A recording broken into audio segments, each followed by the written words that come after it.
What's going on, all of my The Walking Dead family and friends? It is about that time that we have been waiting for years.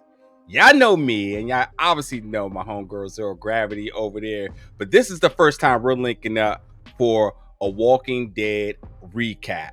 So first off, before we get into it, yes, we're talking about The Walking Dead, The Ones Who Live, formerly known as the Rick and Michonne movie that got turned into a series that ultimately got renamed, that is finally coming to AMC Plus. And we're going to be here each and every week for your recap. So yes, I want to thank everybody who's been reaching out asking for my review. I'm not giving you a review because I wanted to watch the episode and break it down immediately after I watch. And if I had to do the review, that means I had to watch all of them and then somehow, some way, figure out a way to give you a non-spoiler of the craziness that's going to happen. No way. We're going to put myself up to that. But y'all know I'm a huge Walking Dead fan. Zero is, I would assume at this point, a returning fan. I want to start off right there. I know you walked away for whatever reasons. Not going to subject you to that. But now that we have watched the first episode of the series of two of the most popular and beloved characters, Rick and Michonne, and their love story, their quest to get back to one another. And the last time that we've seen Rick, I was back in, ultimately, he was assumed dead season 9 of episode 5. So I know that was some people's exit as well. Then some other folks' exit definitely was when certain characters were bashed across the head by Negan, yes. which I knew you were on for that because you're the horror queen here at Big Old Belt Me, and just all of whatever you do, you're the horror queen. But people left for multiple reasons. But this was a big deal when The Walking Dead, the flagship show, wrapped, and we got the finale, and we saw Rick, and we knew Michonne was leaving to find Rick. We all knew that it was only a matter of time when they were going to announce that they were going to do something. They announced that there was going to be a movie. Then they got up on San Diego Comic-Con stage and said, "No, folks, you all are getting 6 episodes." So that's 6 hours outside of what, maximum 3? Because you ain't running a movie that long unless you're like Christopher Nolan or Martin Scorsese. But like, 6 is definitely better than 3. So we got 6 episodes, but ultimately we're here now. So now that you watched the first episode, and we're going to break it all down today, is it safe to say that you have returned back as a fan, or you still need a little bit more time? I don't think I ever really left. I think I definitely decided to dedicate all of my time in other fandoms as well as just the one.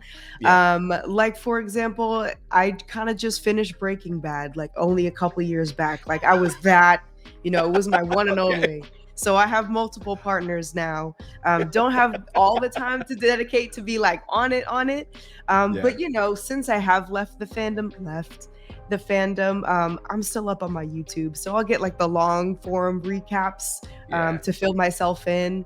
And even I have been really feeling all of these spinoffs that have been going on even since the the World Beyond way back. But I have also dipped my toes into the spinoffs, which have created definitely more joy for me. But I'm a big fan of the franchise. I don't know if you can see all this, but this whole shelf right here is all Walking Dead shit. There's the RV zombie from season 2. But I'm in here. I'm a little rusty, but I'm in here. Yeah. Okay. First of all, I got to say, it's going to be great breaking these episodes down with you.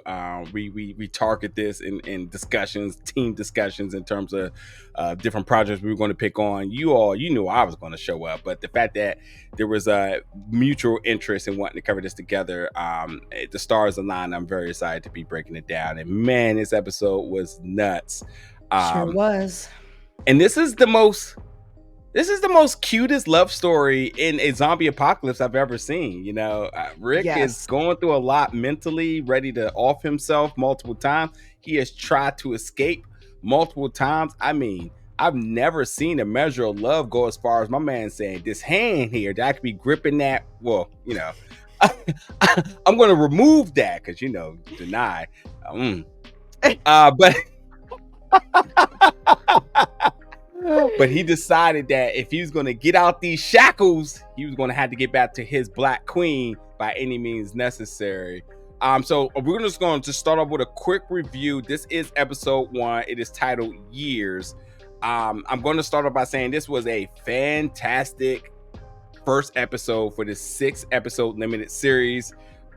We went on a roller coaster of emotions. We got introduced to multiple new characters that their introductions were definitely with a lot of intrigue. When you talk about the granular scale of things, the connections to the other Walking Dead shows, obviously the main one, the flagship, we were going to easily have that connection, but even the world beyond, they definitely tied some things up on that, which you would expect with CR and CRM. But there was so much going on, and then you had that explosive 5 minutes or so at the end. Yep.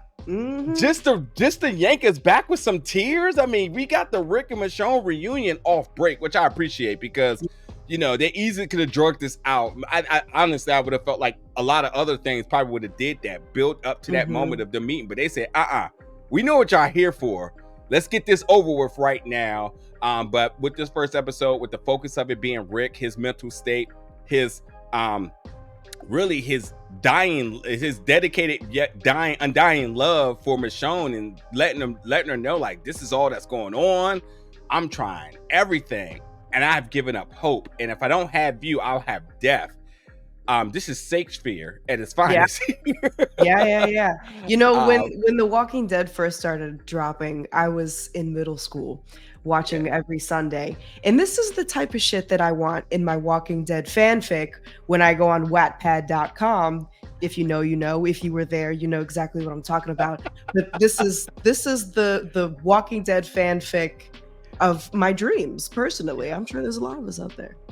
I have to say too, polyamory in fandoms is a beautiful thing. So folks, please enjoy multiple fandoms. Yes. No one's gonna be mad at you there. Just throw that out there.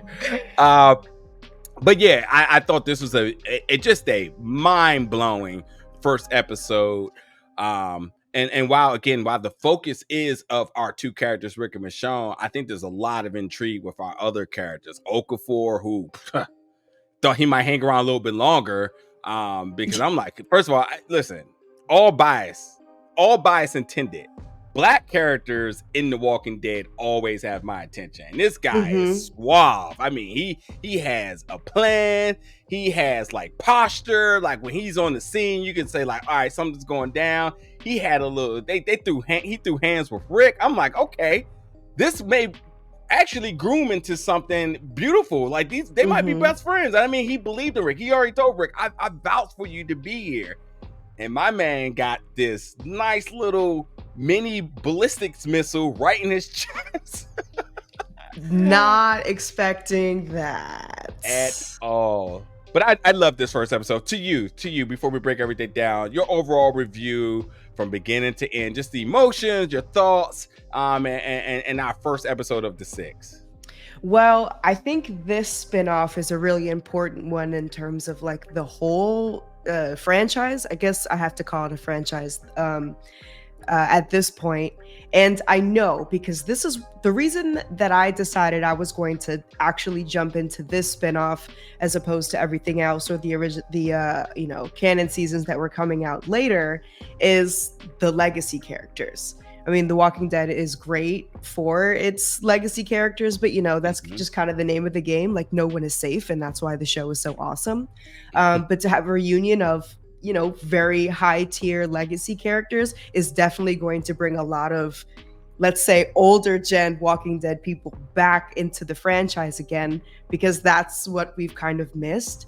And so with that in mind, and that being my kind of perspective, I watched this first episode and I'm seeing like so many homages to the earlier seasons, which I want to think is on purpose, almost like a welcome back. Yeah. In the beginning, when we're in the woods and Rick is making, I think it was his third attempt at escape at that point, he cuts his arm off in a fashion that really mirrors what happened to Herschel back in the prison arc, especially with the burning of the stub to make sure that it seals. The first thing my brain went to. And then we had a full-on Merle moment. Like we have a really full-on Merle moment with the nub hood and the knife. Come on, I have that knife replica, by the way, like you put it over your fist with the knife that pops out. Full Merle Yeah. moment, which is, if you know, you know. If you were there, you're there. Yeah. So I think this was a great way to, uh, the hint, Easter eggs. Like, is this even an Yeah. Easter egg? If it's like the same, I don't know. But I guess that's gonna make a lot of us stay after all. And of course, like, there's not always a crazy cliffhanger at the end of Walking Dead episodes. That much I know. Yeah. But again, this one is an important one. And I did not think that we were going to have that much added to the story in literally the last, I can't even call it the third act. It's usually the third act where shit gets Yeah. crazy. The episode was done. It was over. I was about ready to get up to like wash my hands to record this review. And then this happened and this happened and this happened, which is cool. And I love that shit hit the fan so hard at the end of the first episode, because now we're in this world where like humanity it might be okay, actually. Like, it seems like this time something is actually working because it's stable, which kind of defeats the original attraction that was, nobody's safe and anything could happen. Even though they're your favorite character, nothing matters. So that hitting the fan so quickly was like, oh right, okay, I forgot we're in this universe where anyone can get it. Even, Yeah. If it's that guy that just delivered a crazy monologue that was just extremely telling to his character, and I'm thinking, damn, I'm really gonna get to know this guy. Yes. He's not even safe. Yeah. Spot on. And before we actually get into it, I just want to say and want to know your thoughts too. Does this production, and first of all, I almost forgot, like, this is the story is created by Scott Gimple, so yeah, obviously yes, but also by Denai and Andrew. So I love the fact that not only are our actors now writers and probably EPs as well, are really wearing multiple hats. I think we all know Scott's love, dedication, and appreciation to the fan base and to the story. But now having Denai and Andy involved with it as well, leads me to this next question. Does this feel like a Walking Dead show to you? Because by no means does this feel like we are picking up from the flagship show. Does it feel like just it's a spinoff? Yes, because of the lore and because of the Easter eggs and the characters and all that other stuff. But as it stands alone, the production, the storytelling, the flow, this is the most un-Walking Dead show of a Walking Dead show, in my opinion, that they have done thus far. I'm loving it. The flaming walkers, the score. I mean, they first of all, I love it because to me, this felt like we were actually really going to do this movie. So we were going to up the budget in every aspect of this. But instead, we said, you know what? Let's bring it back to AMC Plus. Give you 6 hours, but still keep that movie quality. This does not feel like just another show spinoff that's available. This feels like this could be the new flagship, or this definitely feels like the biggest love letter to the fans who's been waiting for this when it was months and then years of silence. Everybody's, where's the news? When's it going to happen? Nothing. This felt like if we were going to do this, we were going to make sure we were going to do it right. What's sort of just your thoughts in terms of just the whole production, the storytelling, the flow, all that good stuff? I think it's mainly the production. I don't want to say value, because The Walking Dead's production value has always been like really up there. But something about the organization of it, I guess. I don't know. I'm not in production. I can't really say. But something about the execution of it definitely reads more like feature film-y as opposed to something that's shot intentionally episodic. And I'll also say that the thing that I can personally never speak too badly on The Walking Dead. I know that there are some franchise mistakes that make people very, very upset. But if it wasn't one thing that pissed off someone enough to leave the fandom, I think it's that people got a little bit bored with the cycle, which after the AMC show started to branch away from the source material, just because there wasn't any, it became kind of cyclical. we're on our own, we're looking for stability, we find stability, we have to feel it out, we're comfortable, something happens, it's not stable anymore, and then back to square one, we're on our own, and then it repeats. Which for the diehard fans, whatever, it doesn't really matter to me much. We come here for other reasons.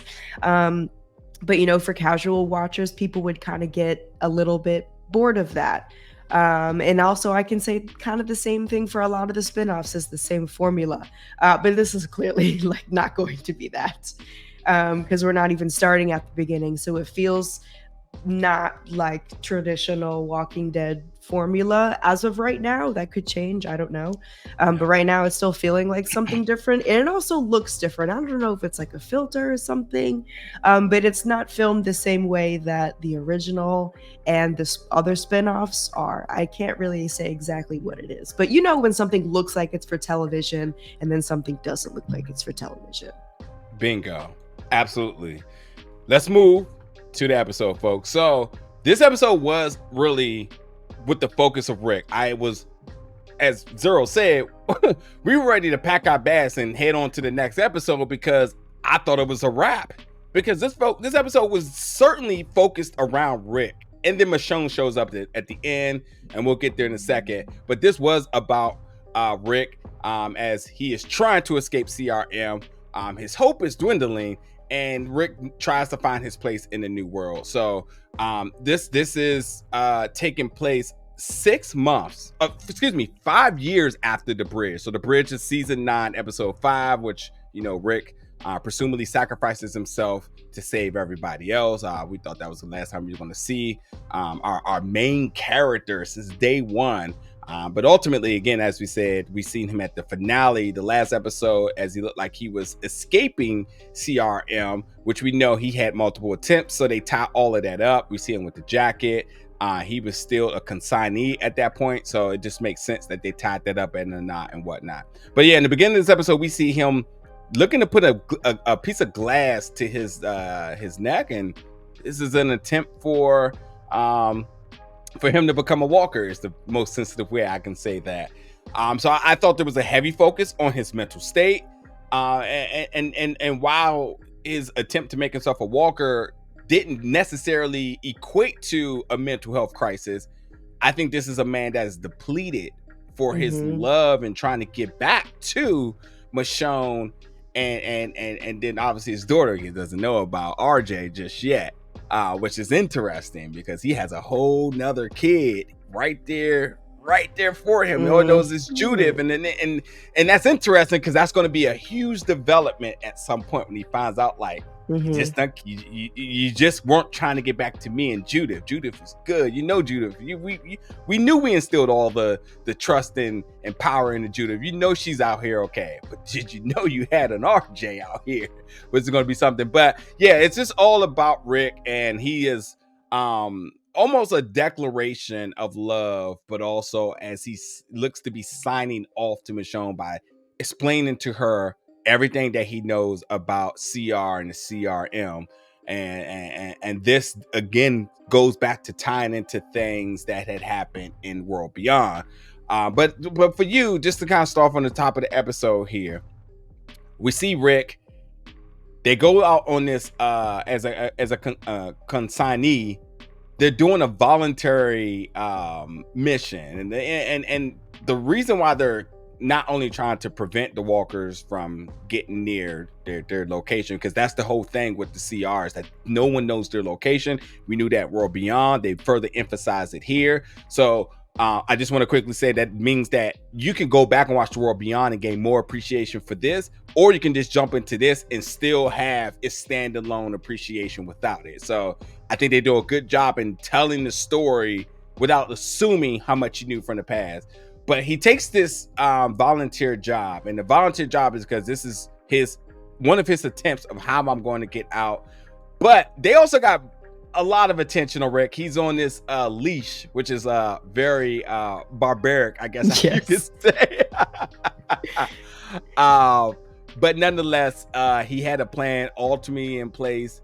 And this was, as I mentioned, this was him basically proving that he would do anything to get back to Michonne. So seeing Rick out here at night, which they shot this beautifully. The flaming walkers, he's out there on the leash. He got his axe. He we see the CRM folks hanging back, letting these folks do it, which is always a weird thing because if I didn't know no better, this is slavery. Yeah, I thought we had moved past this in society. It looks like the world ends and we're like, so let's get back to that. And they made sure they ain't show not one black person out there because they knew. They knew. But the fact that he had this plan and he was willing to off his hands so early, which to me was kind of like sir, you need that. But you saw the reason why. What was your emotions seeing how things really got to going pretty early in this episode and this scene?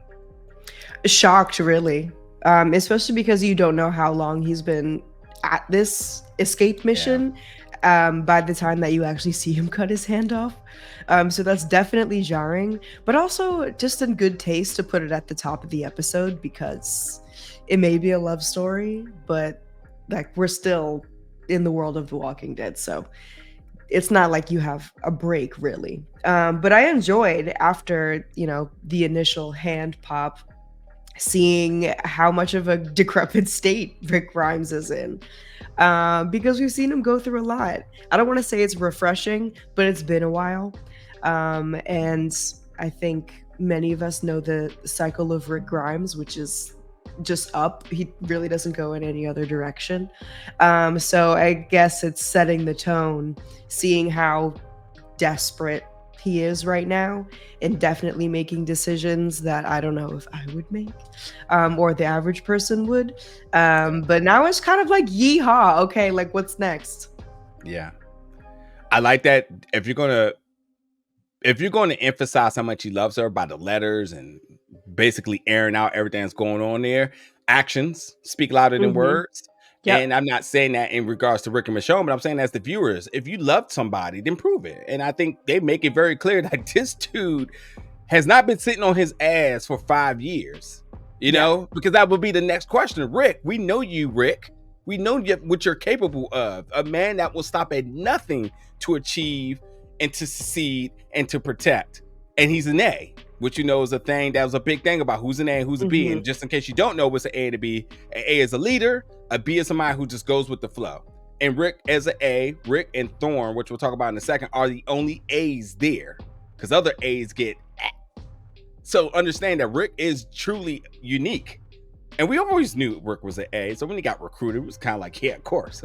even though we didn't know what A's and B's were upon his initial recruitment, you kind of had to assume if Rick is an A, that's got to be something that's going to be beneficial to the restart of the world.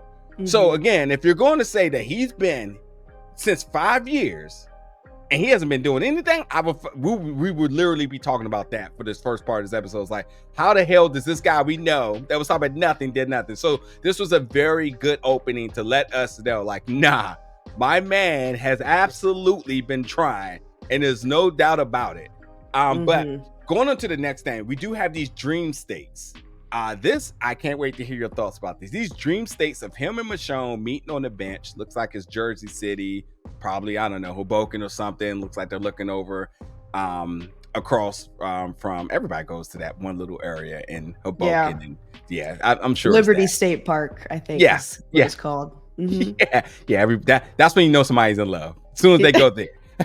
Proposals, photo shoots, everything. So cliche of Mr. Rick, because you can tell how corny he was with his 5 pizza offering at the end of this. But nonetheless, he's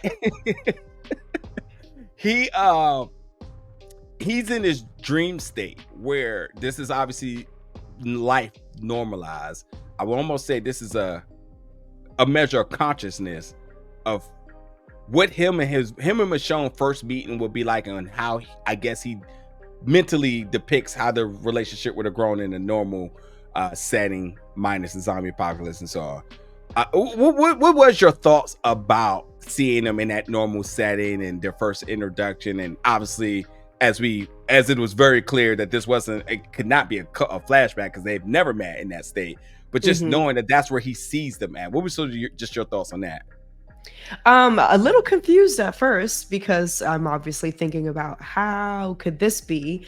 But then you kind of make the mental note that like, oh yes, this guy is kind of like in a mental hole right now and is so desperate that really the only time that he can have with the person that he would die for is when he's not in a conscious state, when he's dreaming up, whatever scenario. And I thought it was a little corny, honestly. I thought it was a little corny at first. But then later in the episode, you really see how desperate this guy is when we start to get into the letters that he's been writing to her that obviously never reached there. And then you really get a sense of how not only like desperate but like heartbroken this guy is.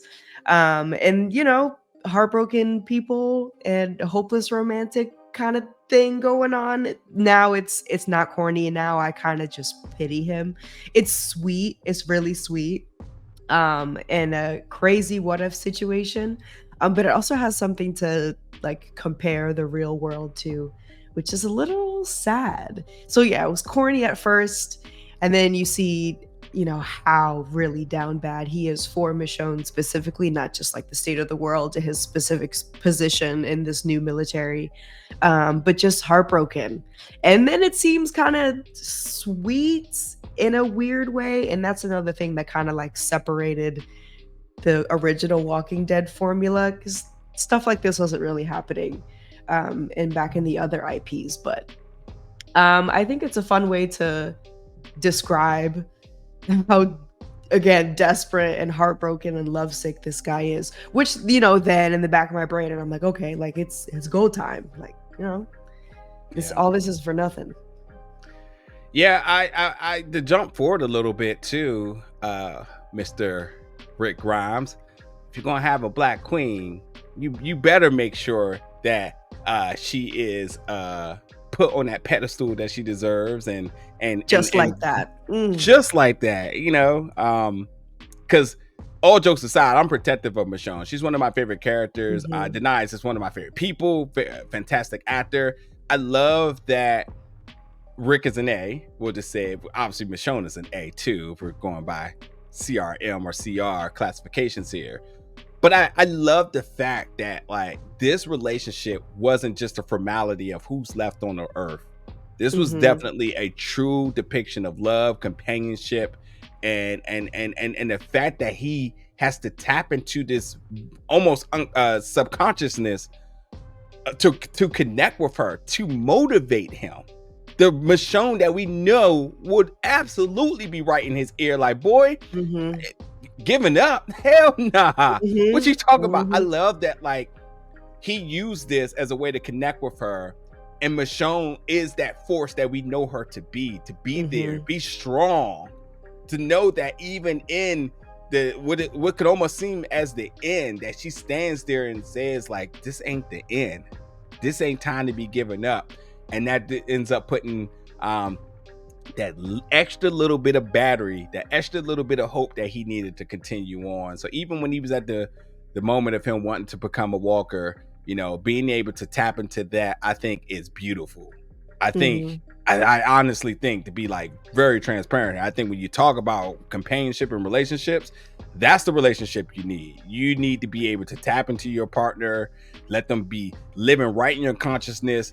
When you feeling down, you feeling unmotivated, you feeling confused and lost, and maybe they're not reachable, you're able to tap into some level of memory, some, even if you have to come up with a depiction of whatever you think it is, but being able to hear things that they've said to you multiple times and use that in your most dire situation to continue to go, it's beautiful. Which is why the whole meeting at the end and seeing them looking at each other, I was like, oh, the feels. After we just lost Okafor and got exploded, I'm like, oh, now they're yanking us back.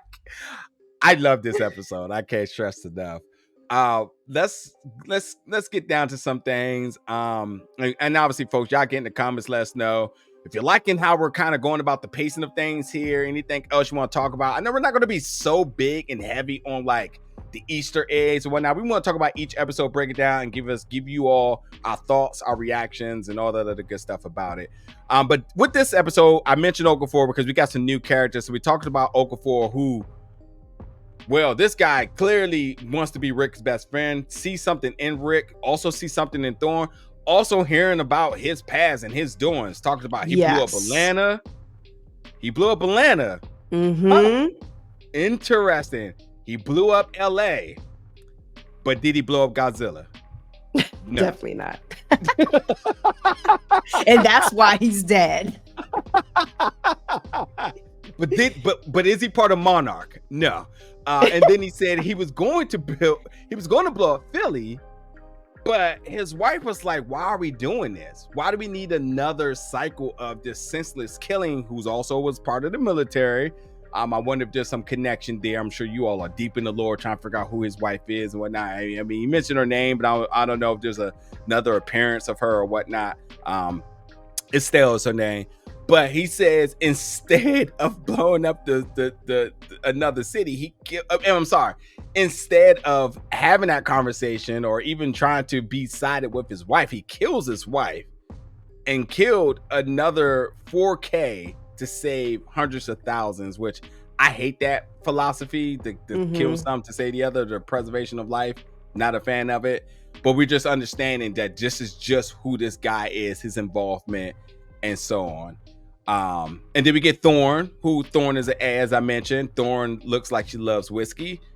She's ex-military from South Africa. She also has attempted to try to get back to her folks. She talked about her story in Vegas, talked about being found in the Atlantic Ocean, saying she's really, really good at gambling, poker to be exact. I think she said poker. But nonetheless, I think that this gives you an idea that she's very skilled numbers-wise. She's very skilled militant-wise. But she ain't for this whole we talk. Rick has said we a couple of times. She said, if you say we again. But she seems that she has given up hope to the point that she's completely bought into CRM. So she's not eye to eye in terms of what Rick is trying to do and trying to accomplish. Rick is trying, by all means, to get back to his folks. She's like, I think this is it. I'm all in for it. And then the last person that we sort of get introduced to is General Bill, my man Terry O'Quinn from John Locke. Yeah. You know what's crazy? Hold on. I'm drinking a cup of tea right now. Yeah. Me and John Locke, what's his name? Terry O'Quinn. Yeah. We go way back. All I can say right now, and I'll toss it right to you on this, is that he seems to be hella suspicious of Rick. Oh, as he asks Rick, what may be Okafor up to? Is Okafor doing anything I need to know about? And he said no at the exact same time, which to me is like one of those, aha, I knew he was going to say that moment. But he's obviously a general, high ranking. He's obviously is above Okafor. He's obviously has had some. If Okafor has done the things he's done, and you start to attach, the cities that Okafor is attached to, you have to start to think, well, what has he been attached to? And then when you talk about the Omahas and Portlands and what we know from World Beyond and sort of that agreement, and we all know what happened to Omaha, and they also stated in this too. Could he be responsible for that? Because if Okafor has done Atlanta and LA and Philly, then obviously the bigger, more visible missions obviously has to be by the big dog. So he seems to be suspicious. He seems obviously got to be corrupt because of what that had happened with that, because no one thought the CRM was going to walk a herd into that very established town and then kill everybody. No one thought that was going to happen. But what was just your initial thoughts, your suspicions and predictions of Mr. General Bill? He's the big bad. Major He's General Bill. Excuse me. He's definitely the big bad. He screams war crimes. I know this man could get scary, and I know this actor's potential, and he could be like a really fucked up character, and so I think that he would make a phenomenal big bad, and I'm really hoping that it is him. One, because I know that he can be scary, but also because of that one scene when we're sitting down in front of the water And he's like, you don't have to answer this question, but I'm just going to look you in your eyes and ask you this question. He knows way more than he's saying that he knows. And again, everything that you said, if Okafor could be behind a lot of really terrible shit, then I'm not just getting war crime vibes. This man actually is really up to something. And so fingers crossed. I know it's going to be that way because he wouldn't drop. Well, then again, Okafor is out the window, so dang. And I was, but you know, I also thought the same thing about his character. When we got that crazy monologue after he and Rick had that little tussle. Once I think he brought up Michonne or something, and then energy, everything went crazy, and then he revealed his backstory. That was some really powerful stuff. And that also, to me, kind of seemed like a little bit of the governor, like way back when. And I think the thing that made the governor such a good villain is that he was like fragile like that. And I got a lot of that fragility, but also dude has like a butt ton of power. So yeah, we know that he's capable of madness. And also that monologue that we had was also giving a lot of crazy. It was giving unstable.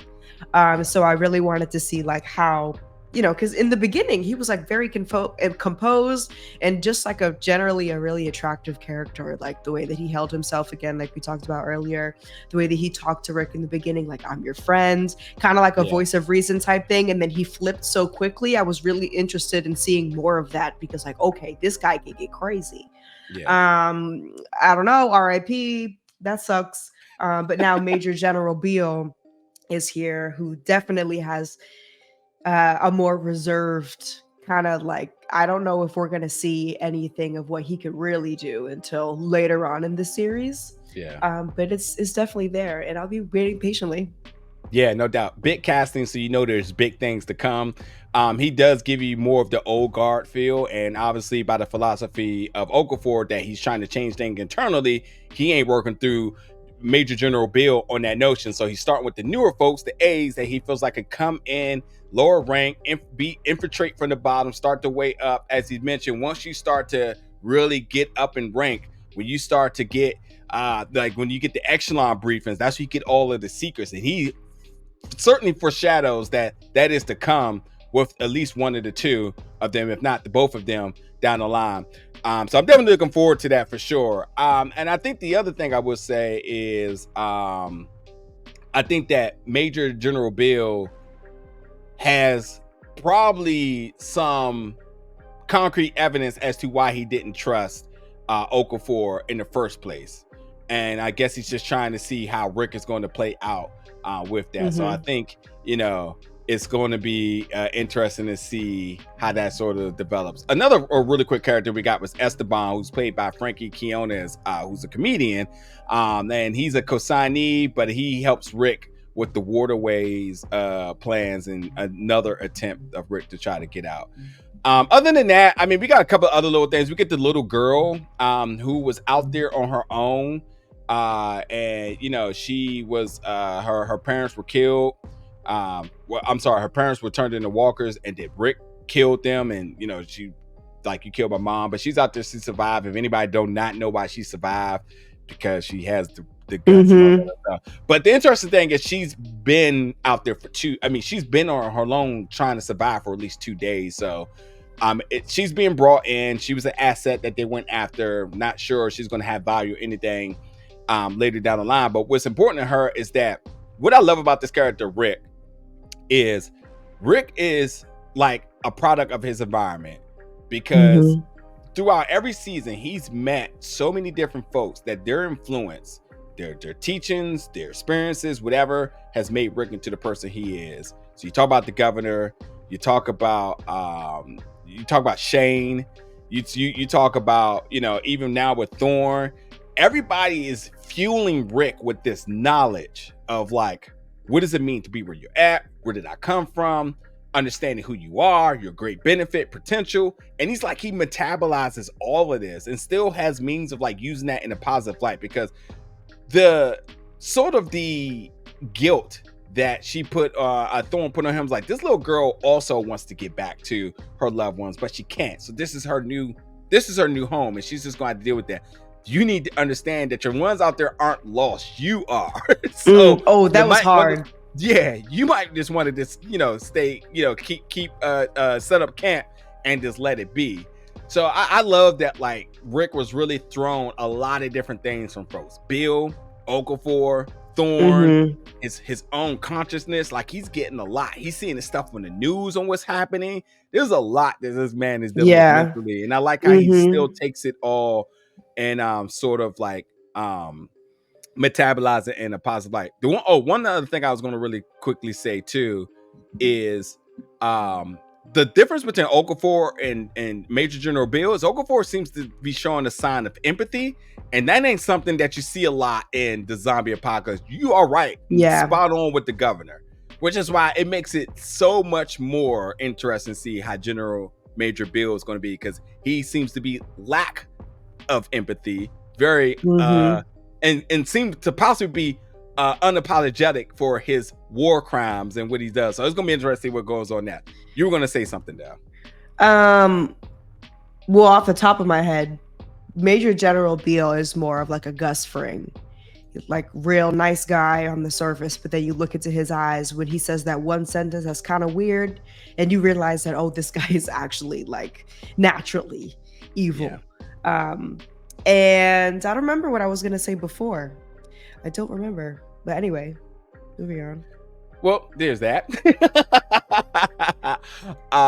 We'll wrap up on, and if you remember, just jump in there. So obviously we talked about the 5 pieces and the wedding ring thing, and Michonne seems to be buying into that. But I believe that Meek Mill's CD is called Dreams into Nightmares. And that's what happened here. Because, and again, it wasn't because let me say, it is because Michonne is more of that, the realism of what it is. Stop trying to live in this fairy tale land of like what it is, what you want it to be, and recognize what it is. And as she said, like, yes, the world could be ours or whatnot, but at the end of the day, like, you're not stuck anywhere. Go do it. Go do the thing. You're not stuck anywhere. And I think that's where he sells his whole fantasy land be burnt down. And he also talked about the situation with his dad when he was 7. So there's a lot of different reminders in terms of Rick's life, in terms of what does it mean, as you say, going up, going forward, but progression along. You are not ever going to be mentally complacent in the act of you can't do anything. So we know that we started off this episode 5 years after the bridge, which runs a parallel timeline with the World Beyond. I don't have the math here, so don't ask me. And also with the remaining seasons of The Walking Dead. But ultimately, by the end of this episode, it also jumps one more year when they are in a helicopter, because as Okafor had mentioned, it's been a hell of a year. So that's been since he officially signed on to be in the CRM and then going forward. So it's been about 6 years in terms of where we're at in this series. Not sure what year and whatnot, but as I mentioned, they're just on the helicopter talking, and then holy shit, that ballistic missiles comes in, the gore, the blood splatter, all of that, they go down, and it's looking crazy. Also, this is just shot amazing. Helicopter going down, they go into the woods, they get out, and it's time to fight. And as you see, it's time to fight. We don't know who the enemy is. My first thought is, oh no, yes you do. No. Before you got that in the background, I said, who the hell got this type of firepower? I thought it was General Bill. Okay. I thought it was General Bill. I was thinking like, this, especially because when they were having that conversation by the water, and he asked Rick, is he up to something? They both said no, which basically tells the viewer that he knows exactly what's going on. So I'm like, okay, this is from the inside, which we don't know yet who did it, but remember that for next week, y'all. Remember that? Yeah. Somebody's got some line with Michonne, and the last time we seen Michonne, she was with that moving community. They were in that, what they call, like a caravan. the community that was moving along, like the and you know the herd and whatnot, but the herd, that moving community where they don't sit still, they're all in their vehicles and they're just moving along or whatnot. I think that's called a caravan.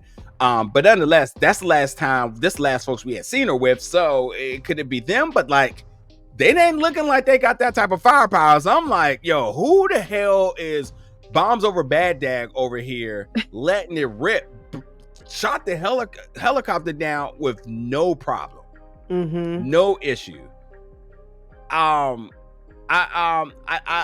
was just baffled for a moment until we see a very interesting and notable blade in the background. And I was like, oh, I know who that is. And they ain't waste no time when you get the Michonne reveal. Michonne cutting up everybody, almost lets Rick has it, kicks off the helmet. I love this. You know why I love this? Because it shows you that Michonne is not reckless in her killings. She is very equally still looking for Rick, because she does not know. She's not just out here recklessly killing. So she makes sure before every kill, she pop out the helmet to see who it is, and then you got, I don't know you. If you ain't Rick, it could almost be, if you ain't Rick, I don't care. But yeah. What was your thoughts about the two of them locking eyes and reuniting first episode of this season? Well, of course, I thought it was very romantic. Again, that's some shit that I would want to see in my The Walking Dead fan fiction. And now I really can't believe, well, I can believe it, but I'm very shocked that I am seeing something like this actually like in the canon universe, which is honestly kind of great, because this is a little ridiculous. You know, he spends 6 or 5 years away, trapped in this place. Then has to take another year to decide what his fate is gonna be. Is it gonna be, you know, do I just kill myself? Do I just die? Or do I, you know, succumb to this force and maybe something good will come of it, and maybe I can save more people, which might be what Michonne wants wherever she is. I don't really know. But, you know, one more year of that.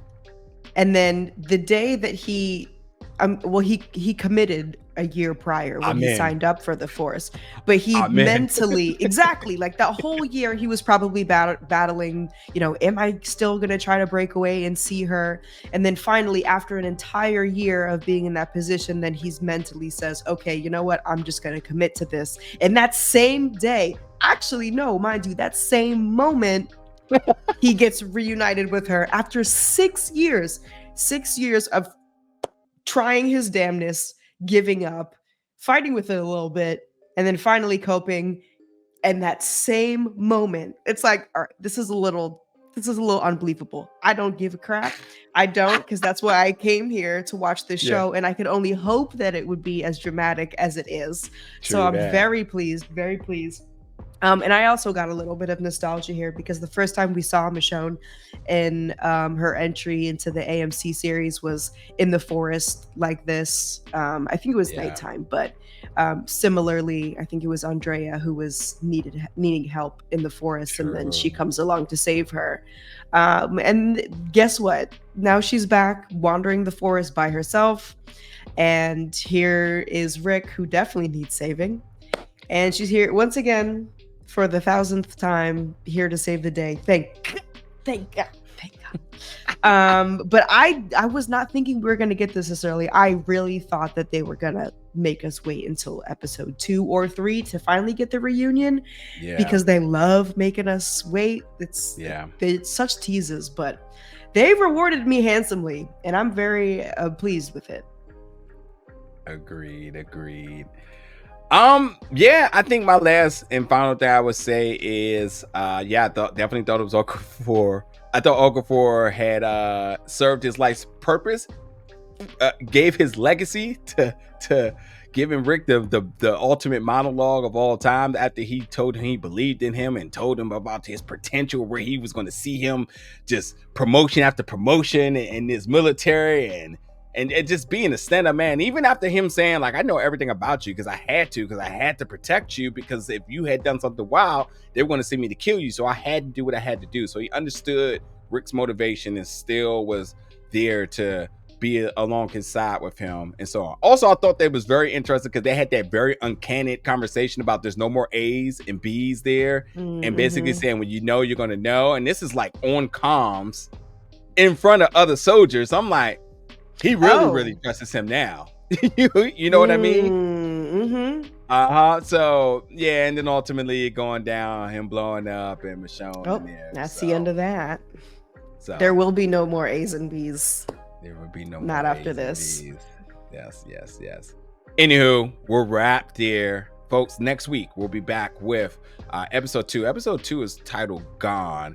So we'll be there to recap that episode. We'll get right into it now that we got our introductions, all that other good stuff done on this one. And then y'all stick around. We got 6 episodes this season. That means we got 6 recaps total, 5 more to go. Thank y'all for letting us entertain y'all tonight. And y'all get in the comments and let us know your thoughts about the premiere episode here.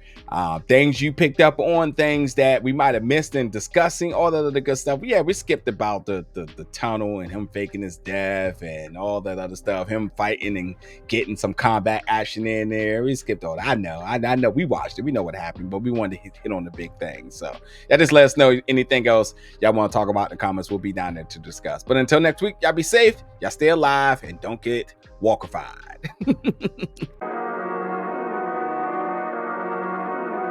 I